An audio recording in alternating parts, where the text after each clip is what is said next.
Hey Zenithians, I hope you guys are doing well. I'm Andy. I'm Lauren. It's been a while since we've spoken, but today we wanted to talk about Ramen VR and deliver some important news about the future of Zenith. But first, some insight into the past 5 years. Back in 2019, when Lauren and I started Ramen VR, we had a singular vision.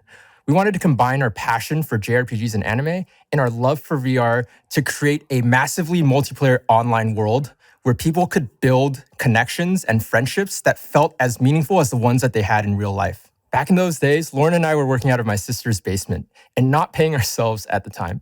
I still remember the first $5,000 check that we deposited in order to hire our first concept artist. Back then, we had nothing but a hope and a prayer. We desperately wanted Zenith to be real, but we had no idea on how to approach it. When we talked to most large publishers, they frankly thought what we were doing was impossible. So we worked for months carefully with our advisors to create a working prototype. We ran regular playtests with friends and family and continued iterating on what was back then barely a game loop. One day on a whim, we decided to post to Reddit.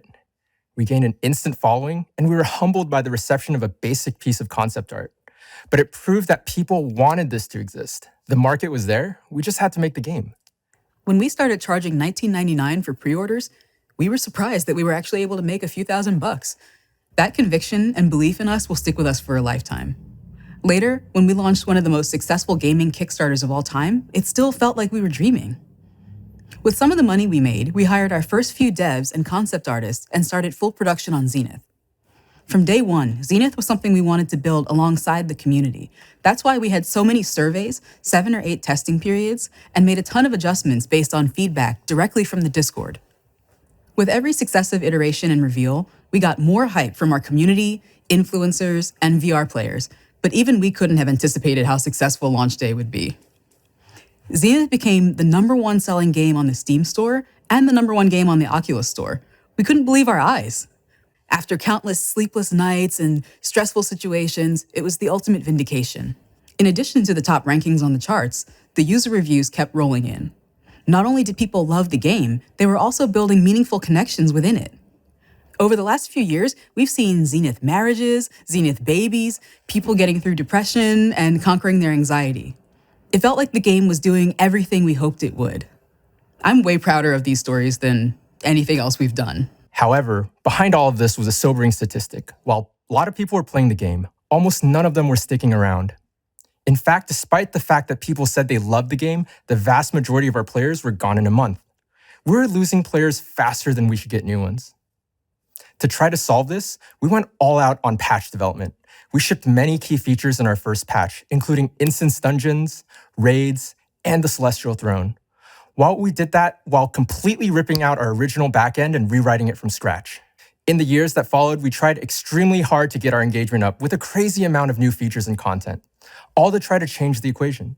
We even kept a list of the top 10 issues reported by players and specifically set aside time to address those issues. We conducted in-depth user interviews, we talked to so many users, and we pushed hard as a studio to try to build the game into what we thought it could be. We started a paid content creator program so we could try to build some buzz, and spent money on Facebook and Instagram ads to try to acquire the right audience.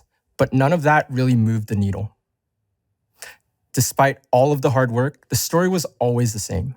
We'd see a big bump of returning users during a big patch launch that sometimes broke previous records, but they would largely disappear within a month.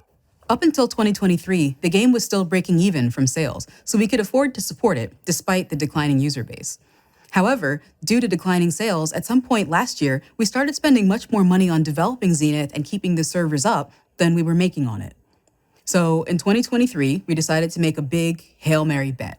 We were going to rework the core game loop and business model from the ground up to get players to stick around. The genesis of that became Zenith Infinite Realms.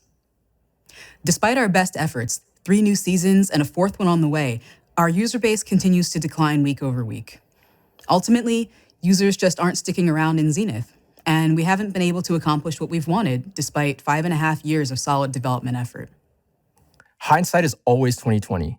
In retrospect, we never would have spent time redoing the first-time user experience, nor would we have launched Skylands as a full split from the existing world. We probably would have spent just a bit more time polishing before launch as well. So here's the deal. After the 4th season patch in August, We'll be stopping new content development on Zenith and shifting focus to new projects for the studio. We'll continue to address urgent issues and bugs as they arise, but we won't actively be building new content, seasons, or game systems. We'll continue to run Zenith for as long as we possibly can and have no immediate intentions to shut the servers down. For people who bought Zennies, we're going to give valuable gifts and exclusive content in our future experiences. We won't be able to give refunds directly, though.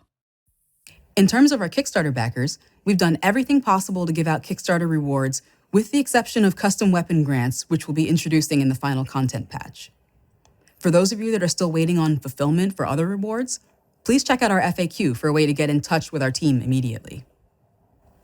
Although Zenith won't be a part of our journey going forward, our drive to build online worlds has never been stronger. We are more committed than ever to building games and worlds that connect and enrich people through shared play. We've learned and grown so much through our work with Zenith, and we hope to carry that knowledge into the creation of something new and awesome. From the bottom of our hearts and everybody at Ramen VR, we want to thank the community for all your support for Zenith over the last 5.5 years. Your passion, kindness, feedback, and devotion is the reason that we got into game development to begin with. From the 80-person raids to Arbor Root World Boss runs and Tomekeeper raids, even food competitions, your creativity and dedication is a genuine inspiration. Thank you for joining us on this journey, whether you're first in line to pre-order the game before the Kickstarter, or you joined us from Infinite Realms. We hope you'll keep in touch so we can share what we're working on soon. Andy and Lauren, signing out.